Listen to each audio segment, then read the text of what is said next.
Good evening, ladies and gentlemen, and welcome to yet another episode 16? Is it episode 16? Of Not the 76 O'Clock News. Yes, I should always check this before I go online, but there you go. Quite a lot to talk about tonight, probably. First of all, I'm not feeling brilliant. Got a bit of a headache, so if I cut this short, you'll know why. I think it's a stress headache. I think it's a stress headache because basically I've just found out today, or I've realised today I'm probably going back on night shift. I don't know when, but it could be soon, and it'll probably be for a few months. Not confirmed yet, but it could be the case. I was unable to get much recording done today, and the noise has only just started. It's only just started. So, and it was just loud enough for me to not be able to record. It sounded like they've got a giant hot air blower in the room right above me, where I am now, right above me. It sounds like that, and it was really weird because I'd wander around the apartment, and different rooms it sounded a lot quieter. Like the room next to this one, could barely hear it unless you open the window. My room, you could hear it all the time. It sounded like, you know, maybe like a hairdryer or something. And if I opened the window, it sounded quite loud.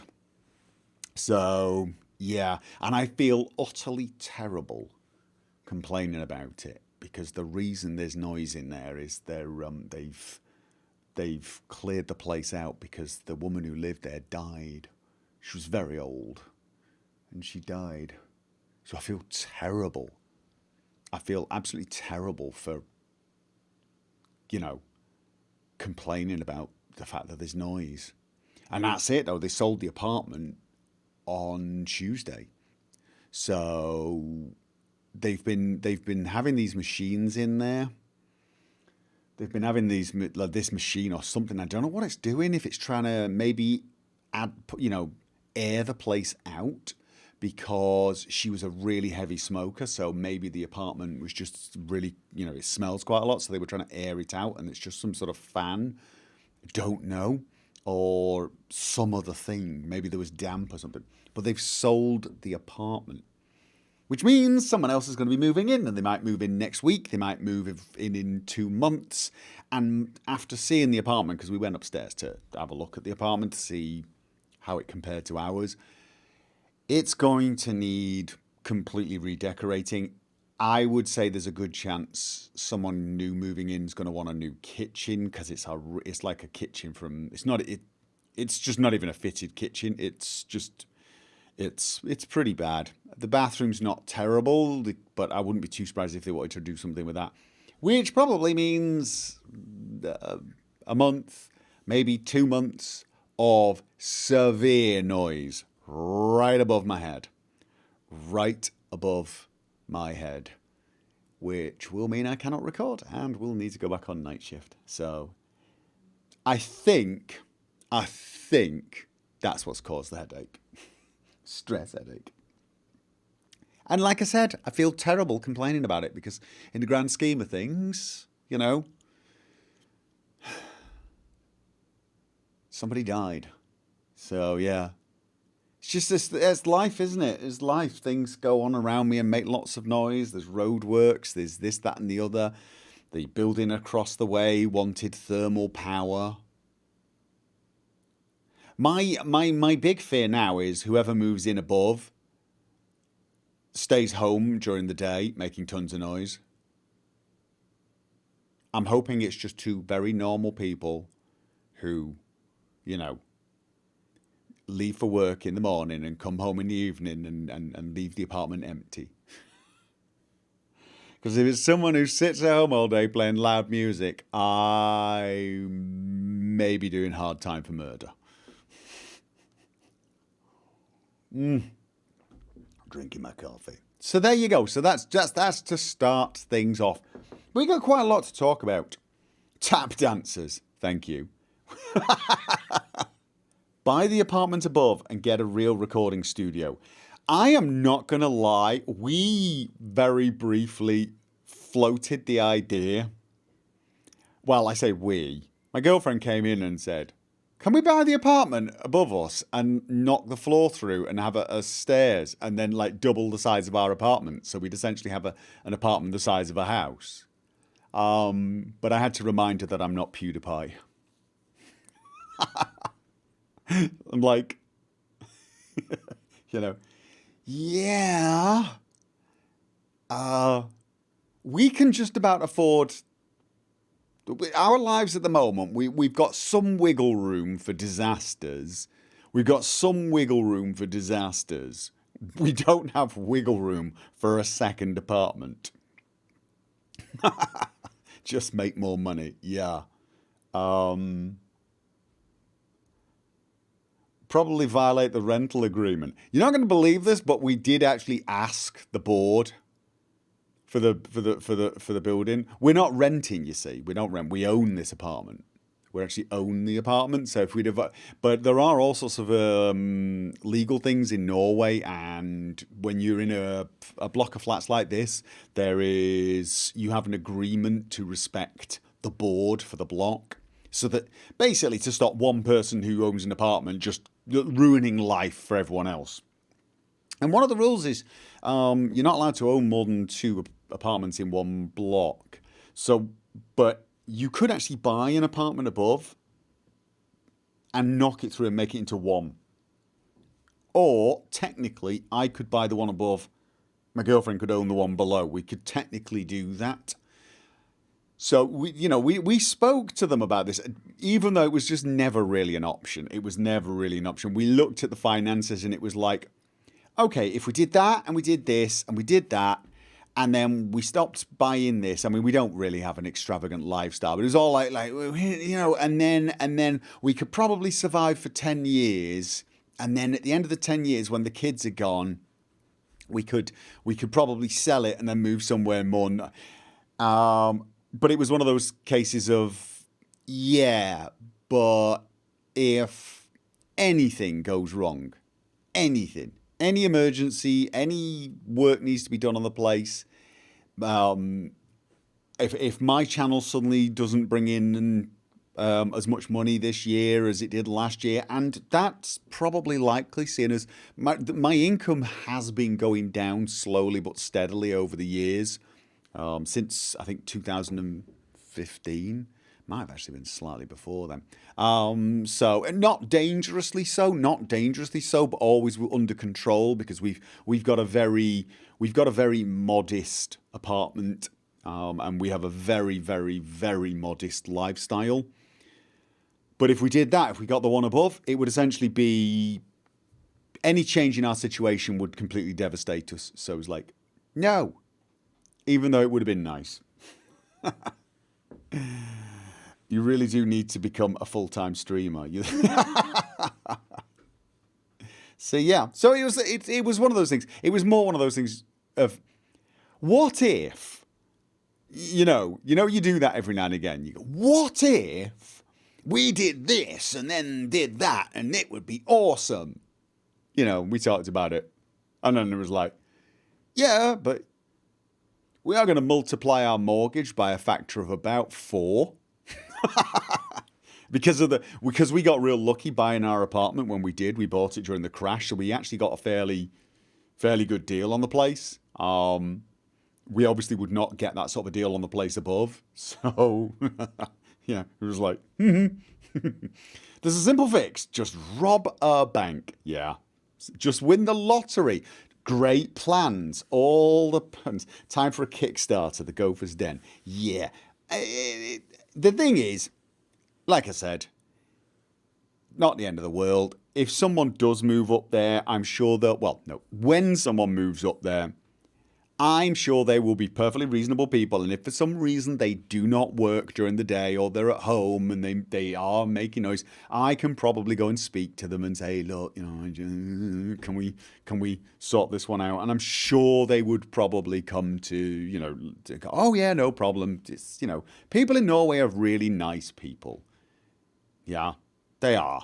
So Norway's a great country to live in, but it's just stressful at the moment because I don't know what's going on. And, all day I wanted to get some recording done, and I was trying to get some recording, but it kept, the sound would go and I'd record for about 5 or 10 minutes, then I'd hear it shoot back up. So I'd pause and then, the next natural break point, pause the game and leave it for half an hour or an hour until the noise started again. So I managed to get a little bit of stuff done, but not much, I think I've got like a quarter of an episode recorded in an entire day, which is not really good. This current rate, I need 4 days to record one episode.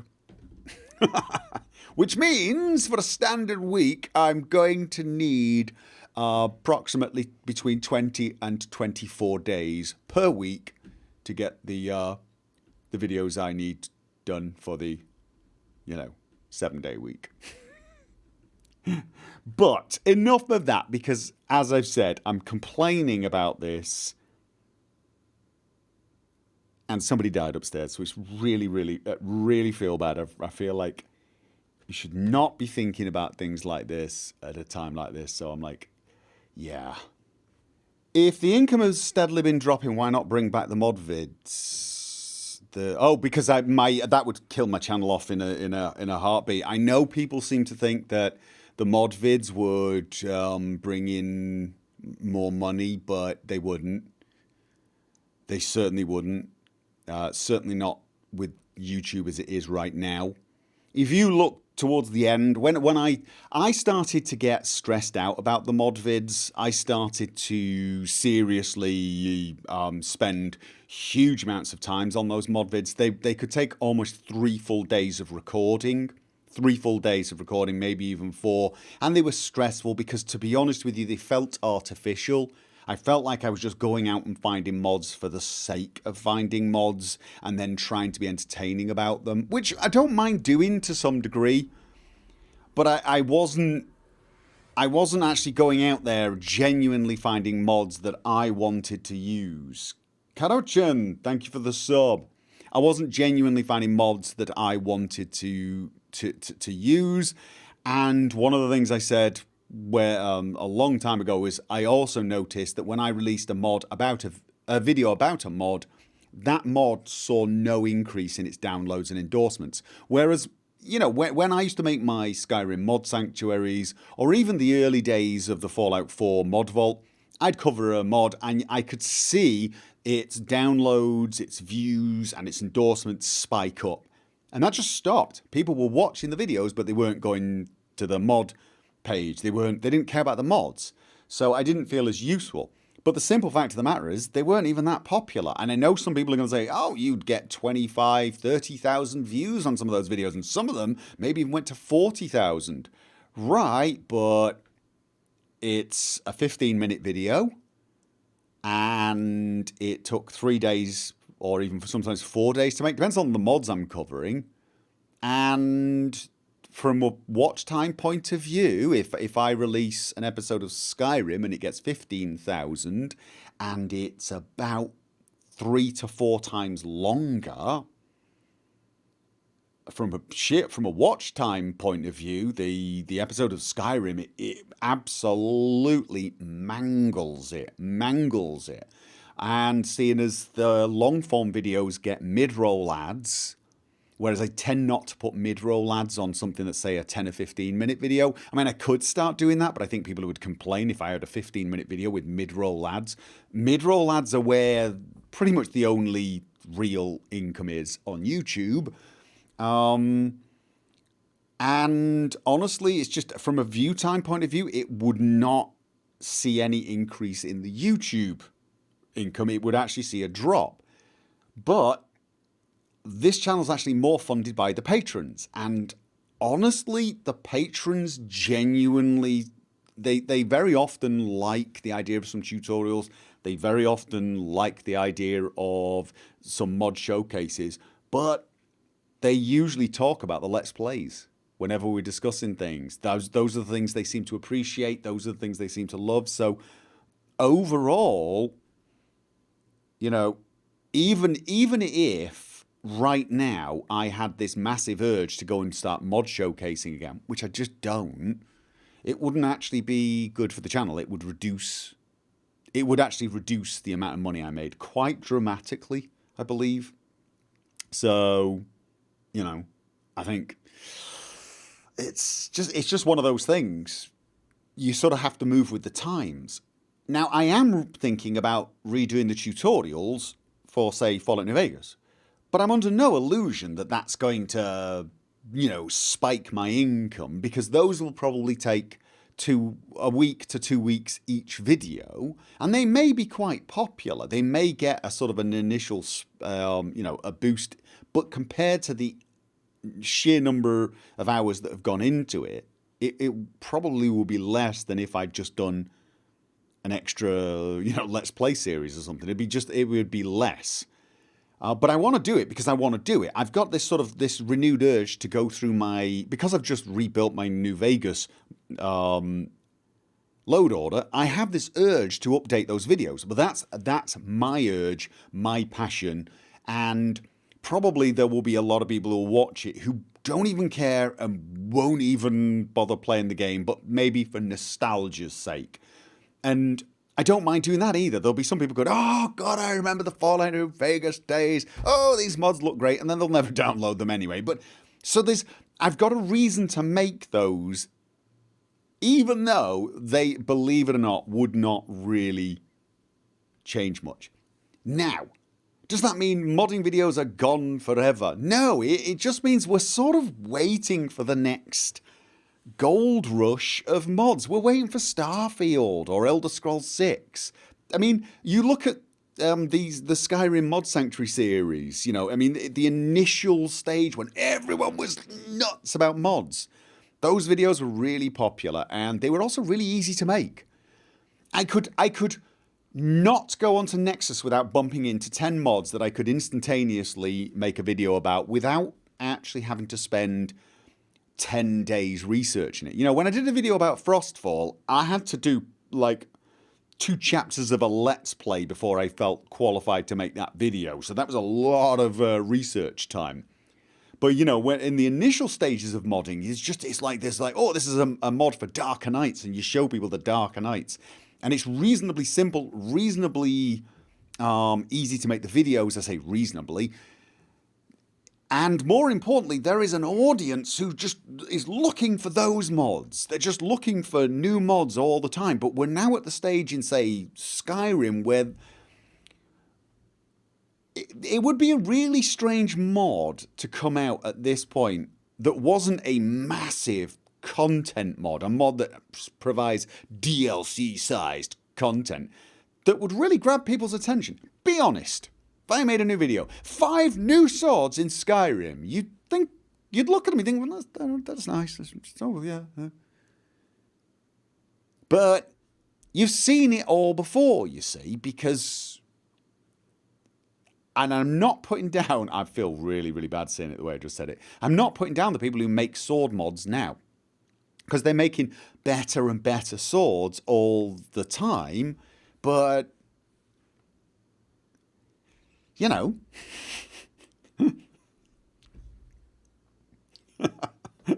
the sword's well endowed. So I'm not trying to put down mods and say they're boring now. What I'm just saying is, it's very hard for me to get the passion for it.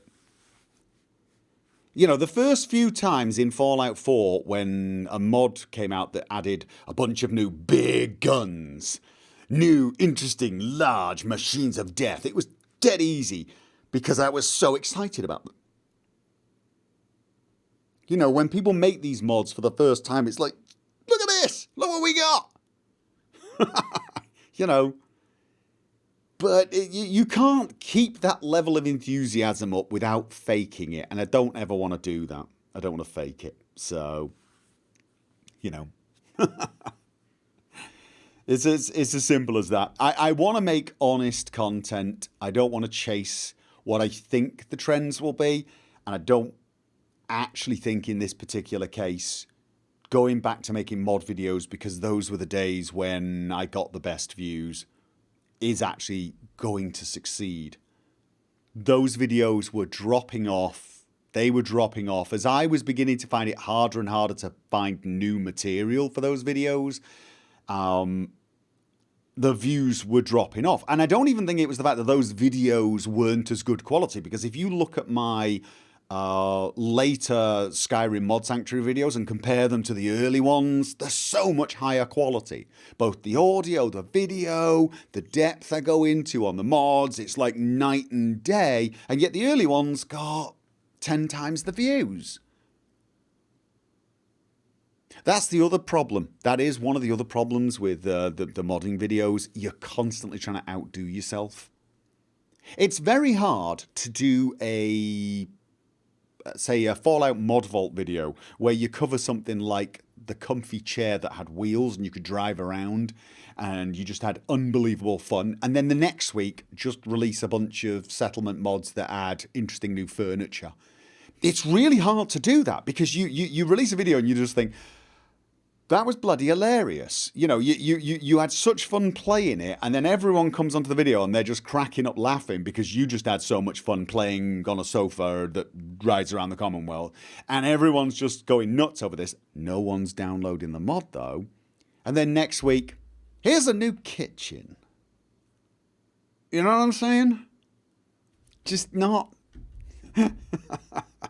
You can't fake it. And the crazier the mods got, the harder it was to do the next mod. This is why I still do the Mod Sanctuary videos. I still do the Mod Sanctuary videos when I find a mod that, you know, I'm going to do a Mod Sanctuary video about Legacy once I finished all the quests. But that will probably be at the end of Chapter 8 in the Skyrim Special Edition. That's 8 chapters of Leonard to research one mod. Now granted, yeah, it's a special mod, but that's kind of what it takes to do a mod video, isn't it? I think it's just, I don't know. The other thing is the YouTube modding video market became absolutely saturated as well. When I first started making videos, I had the luxury of being one of the few. I also had the luxury of being a mod author who had contacts in Nexus, which definitely helped me along. I got lucky. But now there's like, you know, loads of them.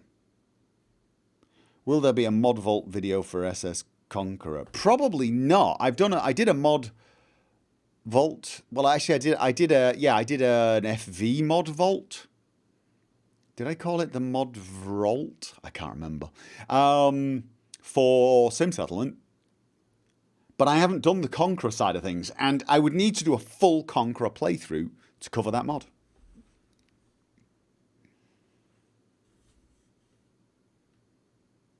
But yeah, so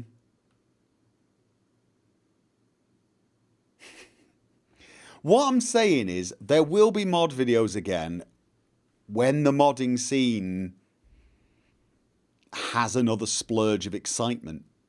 You know, Elder Scrolls 6, maybe Skyblivion. When Skyblivion comes out, I'll probably be looking for mods, and there'll be new Skyblivion mods, and there might be a new wave of passion for it, and they'll be talking about, oh, these are the mods that I'm going to use in Skyblivion. The other downside, by the way, that makes it harder for me to do both mod videos and Let's Plays is when I was at the height of the mod videos, I was focusing very much on the mod videos and not the Let's Play. I think I was already... I think it was about episode 20 of Mod Sanctuary, I started to play a Let's Plays with Steve. But I definitely prioritise the mods, and you can see that in the Let's Play. I'm jamming mods in and out and left, right and centre, and that's what broke the save of Steve. Once I started getting serious about Richard, I became a lot more reluctant to test out mods on that save. So what I would have had to have done is have another play on the side that wasn't Richard and keep switching between profiles and constantly playing Skyrim twice. And that's just a bit weird. It's a bit weird. So, yeah. Anyway, I've talked about... We've done modding news now. We're doing everything backwards. Okay. Let's actually talk about real news. Because one of the things I noticed this week was that CD Projekt Red are once again getting an awful lot of praise because of some new policy regarding games cross-platform or generations. And I did want to talk about this. For those of you that don't know, Microsoft have said that for the Xbox X, is it? All their in-house games are going to be playable on essentially all platforms from now on, I think. I think the basic premise is you buy a game on the Xbox, you should be able to play it on the Xbox X and every Xbox after that. Yeah? So, which is a good idea. I mean, I think this is a really good, solid idea, both from a consumer-friendly perspective and a business perspective. And that's kind of what I want to talk about. However, CD Projekt Red have come out and immediately said, yep, we're going to adopt that. I mean, apparently every developer can do this if they want. Microsoft are giving them the option, but CD Projekt Red have come out and said, yep, we are going to adopt that policy for Cyberpunk 2077. If you buy Cyberpunk 2077 for the Xbox One, and then you get the Xbox X at a later date, you will already own Cyberpunk 2077, which is good news, which is very good news indeed. And it is a very consumer-friendly point of view. What I'm going to say now is going to rain on that parade a tiny bit, just a tiny, tiny bit, which is odd because I am a GOG shill. I am essentially in a financial business partnership, not a very big one, but I am in a partnership with GOG, ergo CD Projekt Red. And I do think what CD Projekt Red have done is a good thing, right? But what I'm seeing are a lot of people saying it's nice to see that some companies are not focusing on profits, they're focusing on being consumer friendly. And I've been trying to rail against that perspective for a while now. I've been trying to swim upstream and just try to convince people that consumer friendly does not mean you have to abandon profit. Because I actually think what CD Projekt Red are doing is a good business decision. I do not think they will lose money. The basic thinking for people is, most companies want to sell you the game twice, once on Xbox and then twice on the Xbox X. CD Projekt Red are not doing this, therefore they will lose all of those double sales. And I do say, yes, this is a good thing. Yes, they will potentially lose out some double sales. But here's the thing. How many people buy games, the same games they've played before, on every console they get? Now, I don't want anecdotal evidence here. I bought Skyrim on Xbox 360, then I bought it on the Xbox One. If you're listening to me right now, you are probably an unusual sort of gamer. You're not just someone who plays games. You're someone who spends way more time than is healthy thinking about games, watching games, and listening to random idiots on the internet talk about games. Exhibit A right here. I put it to you that most people, if they play Cyberpunk 2077 on the Xbox, are unlikely to be instantly buying the Xbox X and then Cyberpunk 2077 again. There will be some people who do that.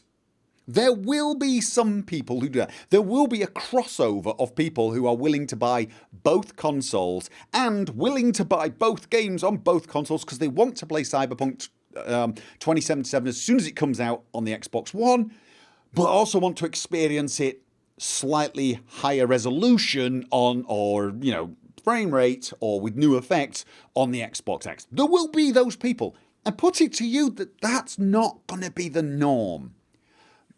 Again, we are the weird ones here. Most people who play Cyberpunk 2077 will buy it, they'll play it, they'll think, that was a great game, and then they'll go off and do something else.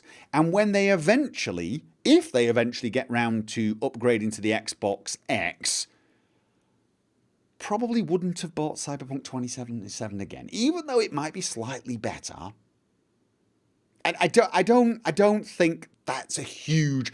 Let's say it might be enough that you would notice it in your profits, but I don't think it's like everyone. I don't think it's this massive loss that people are thinking. And more importantly, I actually think doing this will encourage sales at the initial release. And this is very important.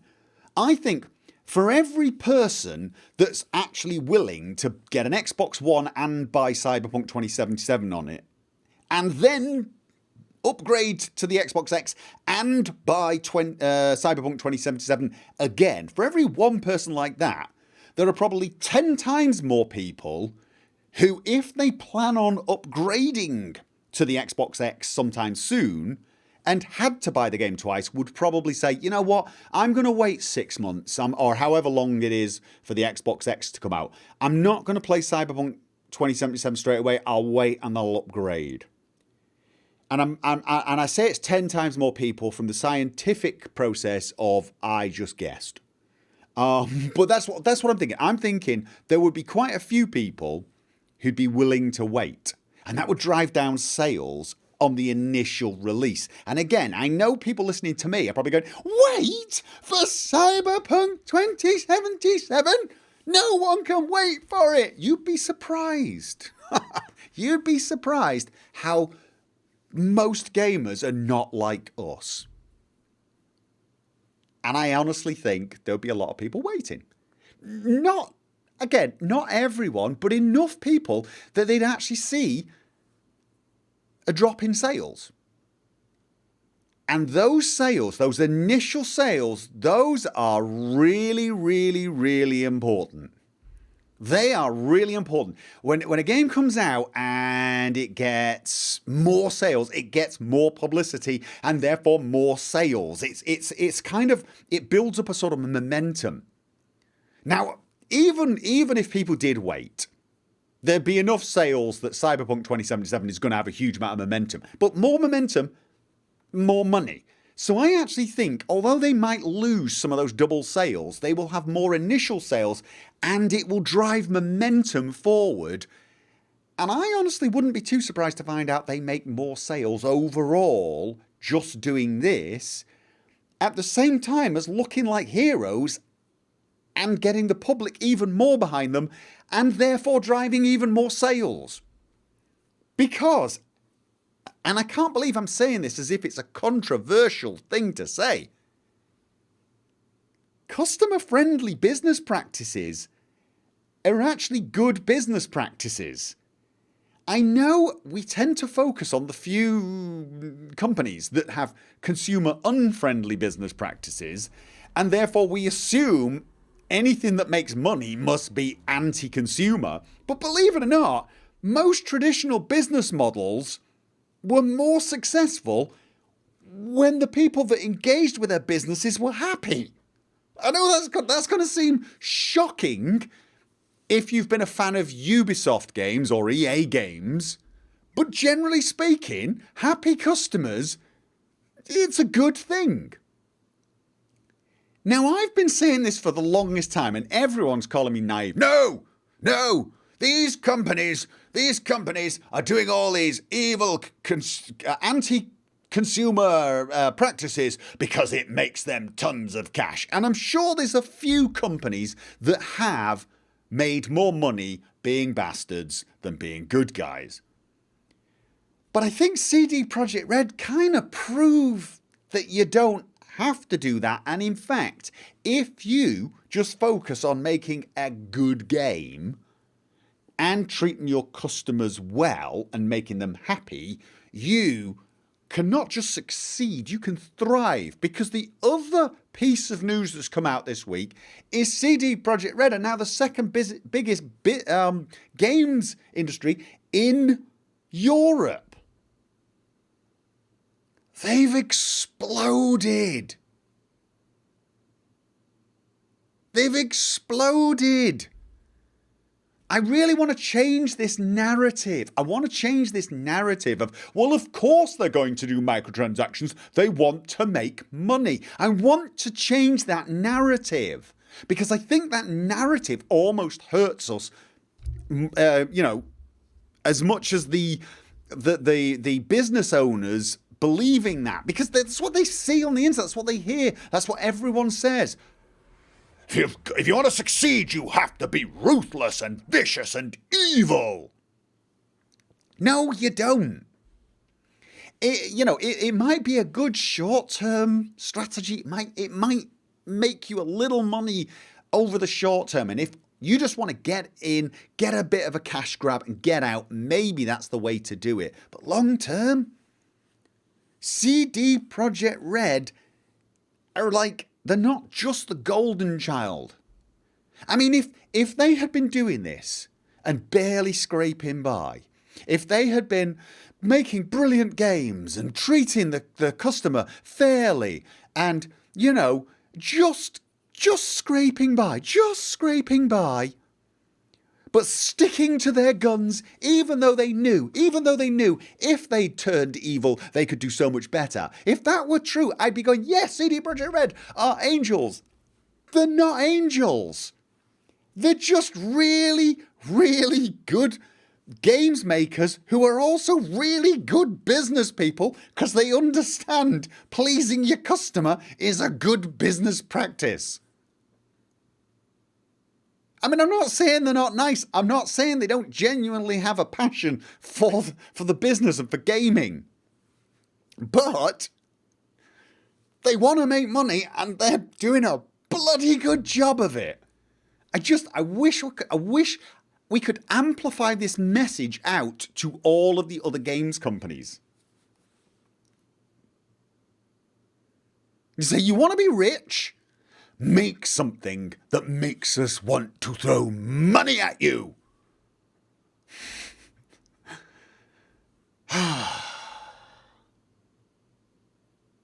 Yeah. Now, I know there's still the issue with crunch and developers being mistreated, and any programmer will tell you that is true in every single solitary industry that uses programmers. I can tell you that from personal experience. Crunch isn't just part of the gaming industry. Yeah. So that was the thing I really wanted to say this week, rather than talk about my health and dreams of owning a ridiculous size apartment. I'm not saying it justifies treating programmers bad, Quarico. I'm just saying that crunch time on workers is a problem that is pretty worldwide at the moment. And I wasn't trying to say this should somehow minimize it, but what I am saying is making a good game and treating your customers right is a good business model. I will add to that, treating your employees well is also a good business practice. So CD Projekt Red could be better. I'm not saying they couldn't be better. I'm just trying to fight against this myth that you have to choose between customer friendly and profitable, because very often when I talk to people who call me naive and, oh, you see, it's all about business, you got to make money, and they're not going to make good games and do consumer friendly things because they want to make money. You don't understand, they have to make money. I want to fight against that idea. I want to fight against the myth that customer friendly and profitable are at loggerheads, because they're not.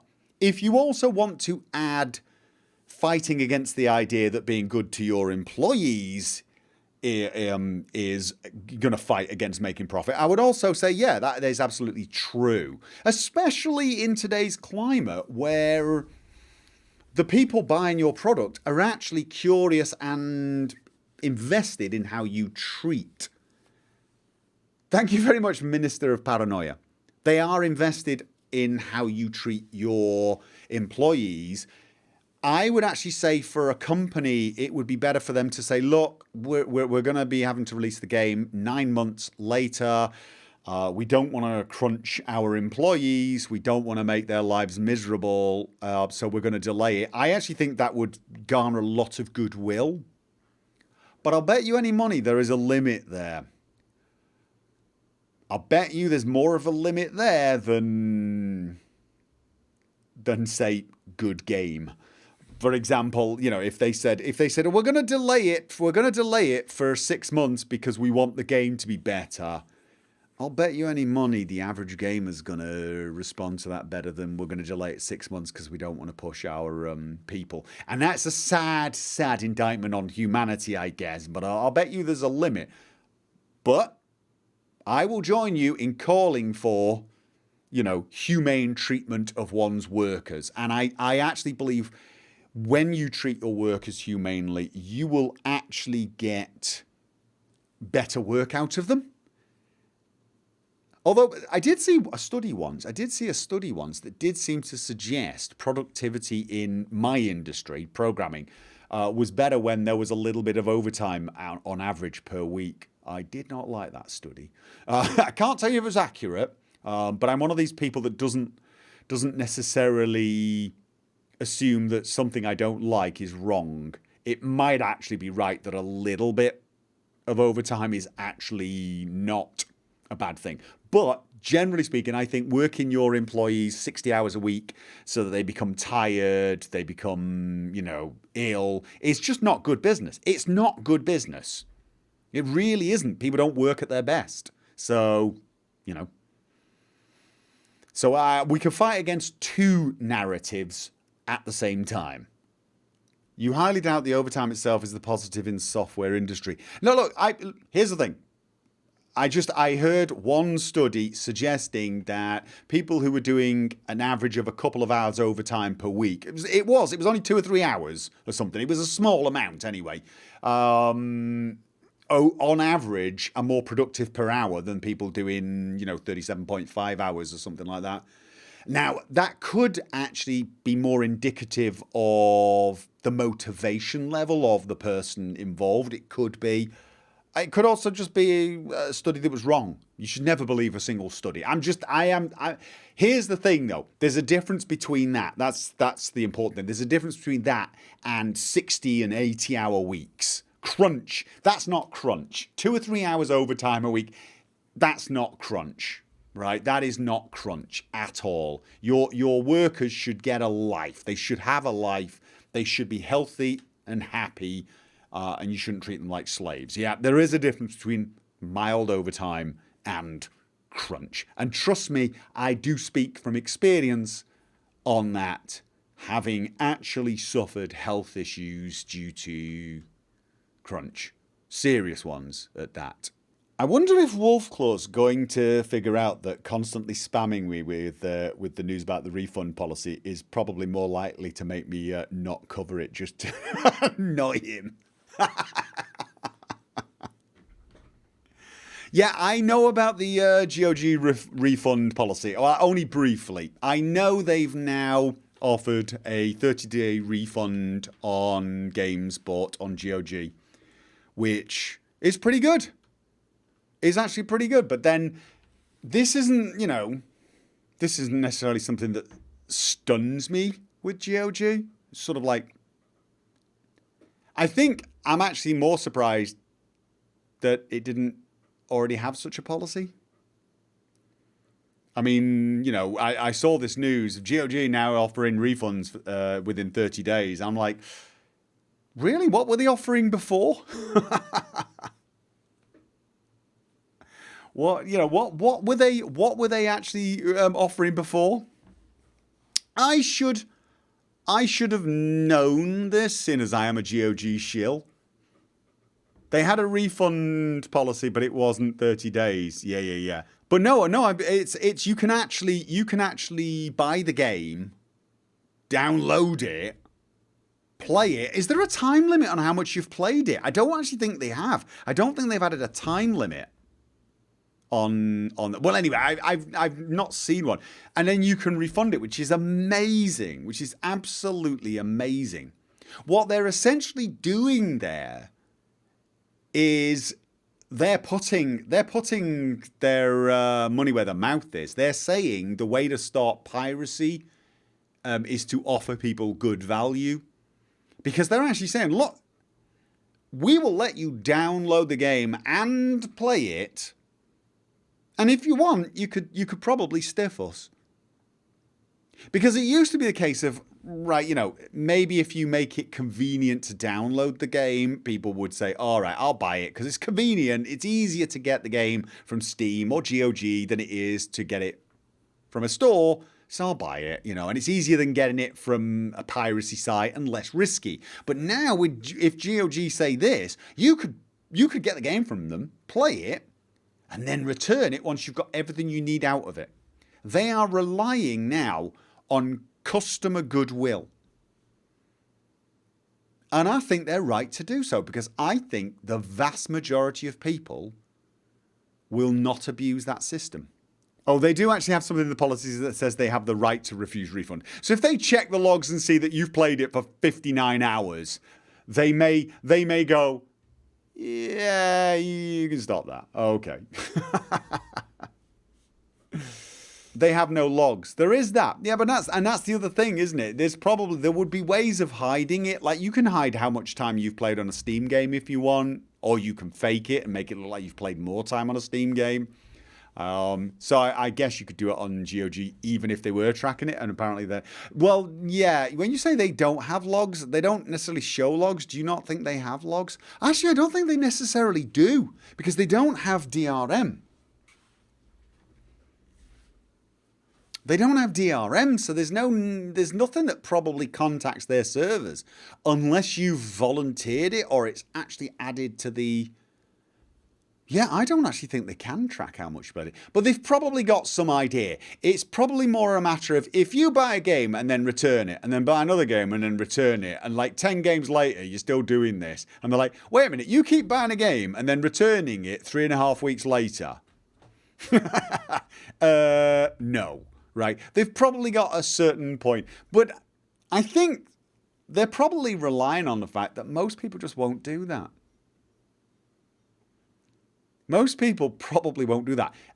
And most people who would do that are probably already pirating games anyway. Anyone who's got the time and inclination to do that is probably already pirating games anyway. So you're not really losing much money anyways, and it's goodwill, because there will be people who buy games that disappoint them, or a game they already get, or something like that. It's a good consumer friendly practice that will, I believe, help them make money in the long term. And if you want to help make them money in the long term and support me, you can buy your games after visiting my super serious shill link for GOG. That will probably come up in chat at some point. There it is. Click the super shill link to buy your games. Am I doing okay? I know I'm the worst shill ever. dear, oh dear.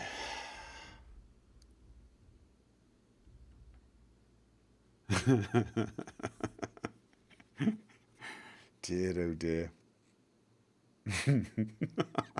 Chasing the Echo says, I think Stadia is promoting the streams. You think Stadia is promoting my streams and I'm doing such a bad job that I'm actually promoting GOG instead? Wouldn't be completely out of character for me, would it? An actual paid shill for GOG, and end up shilling for someone else half the time. I know.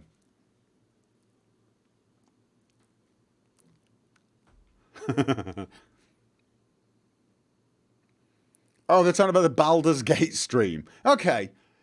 That makes more sense and is slightly less insulting to me. Actually, those two things might actually contradict each other. If you're going to shill, might as well sell your soul. G2A is the answer. No, I always said no to G2A. I only agreed to shill for GOG because I trusted them. It's as simple as that. I trusted the GOG mentality, their policies, and I've met their people, and and I've been open about that. It is, I do have a soft spot for them. I am very, very biased for them. I was biased before I actually went into a financial agreement. And here's the thing, I can tell you now, I don't even remember, I can't even tell you how much I earn from this, but it's probably less than I get in bits from you guys on a single stream per year with them. It's very, very limited, and that's probably because I'm such a terrible shill and I don't get people to buy their games from GOG from my link often enough. But it's not a big financial incentive, let's put it that way. Just a couple of cheers from you guys will dwarf 1 year of my GOG partnership usually. So, and I'm not telling you that for any other reasons other than to tell you the reason I shill for GOG is not the money. The reason I was willing to do it was not because I thought I was going to be a millionaire doing it. It was because I honestly trusted them not to, screw everyone over. And it's as simple as that. I mean, I get thousands of offers of promotions constantly. I mean, there's so many of them that just fill my email. And I ignore absolutely all of them because, well, that's not true. Well, no, I didn't actually get a promotion. I did accept not an offer, free. Actually, I didn't. I'm looking at my ceiling now. I got these cable management system, and the company contacted me and said they'd send me one for free if I'd review it. But they ended up not being able to send it to me for free anyway. They said, if you order it from wherever and send us a bill, we'll refund you. So I ordered it and couldn't be bothered sending them the bloody bill. So I actually paid for it in the end. So, and that's the closest I've got to it. They offered if I do a review, but it wasn't even like if you give us a positive review, it's if you do a review. And I didn't even get it for free in the end. So there you go. There's very few things I would promote, and I'd limit it to things that felt natural for my channel and that I was almost certainly likely to use anyway. And nobody is going to ever ask me to promote that sort of stuff because they don't need to. Yeah, I'm seriously the worst at this. I know. I'll give you an example. I remember getting asked to promote NordVPN. And I looked at it and thought, that seems a perfectly reasonable product, actually. That is one of those ones where I probably, possibly could promote them. But I didn't. I wouldn't. Why? Because I don't use them. I actually use ExpressVPN. if ExpressVPN get in contact with me and say, could you promote our product for X number of dollars? I say, yeah, okay. Why? Because I use it and I've been happy with their service. And that would be me shilling for them. It'd be like, ExpressVPN, use it because it's just done its thing. It's, you know, it does what it says on the tin. Which is probably why people like that are not contacting me. Raid Shadow Legends sent me, I don't know, maybe 200 different emails. And that's not an exaggeration. Now I'm shilling for free. I know, I told you I'm terrible at this. Warships, or was it Tanks of War? There's a tank game and there's also a warship game. They constantly contact me. Who else? Please shill Rage. Yeah.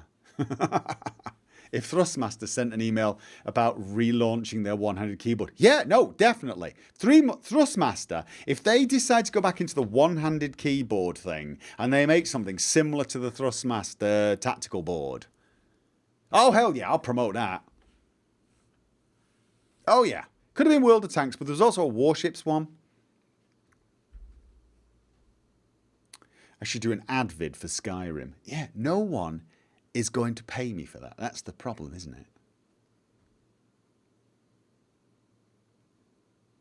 it? Oh, they've stopped making the Logitech G13. Really? Oh. Baldur's Gate stream is starting. Is that your way of telling me I should wrap it up so that you can go?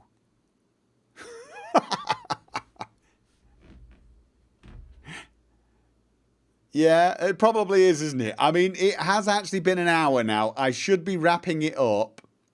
I should be wrapping it up.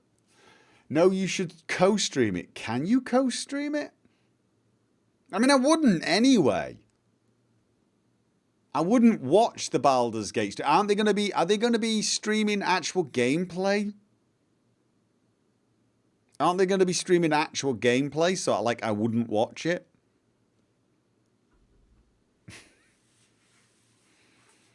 So there you go. I don't want to get spoilers. I say watched. I downloaded the Frontier gameplay video so that I could watch it like by scrolling the slider really quickly side to side to get a feel for what sort of gameplay they'd included without actually being able to see any of the gameplay. Like, because if they'd have just been locations and a trailer and I watched it, but it was like 25 minutes of gameplay, okay, I'm watching this at 25 times speed with no sound, right? Deliberately not trying to glance at the letters so I can read the subtitles. Just like...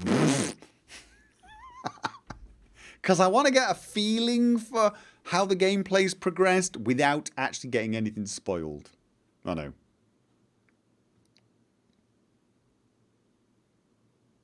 And nobody's paying me any attention anymore. And Quorico said, just go away because I want more sleep. Okay, well, there you go. And apparently the Baldur's Gate 3 stream looks like a fan parody. The production is awful. Now I want to go and watch it. Now I want to go and watch it. Anyway, ladies and gentlemen, thank you for joining me for this totally rambly stream. My apologies for complaining about noise and stuff like that. Especially considering. And I will see you next week. Oh, cheers time. It's cheers time. Someone is paying attention. Thank you, D Hunter. A Ministry of Paranormal. There was someone else before that.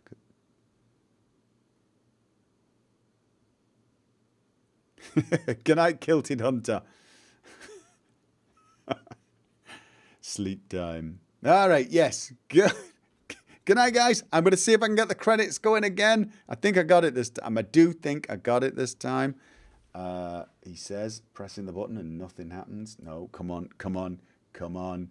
Credits. Do your thing. Do your thing. Yes! Professional streamer. Shh. Dropping the mic now. Well, I would drop the mic, but I'd have to pick up the entire mic arm and drop it, and that would probably break something. Possibly me. So, I'm not going to do it. Good night.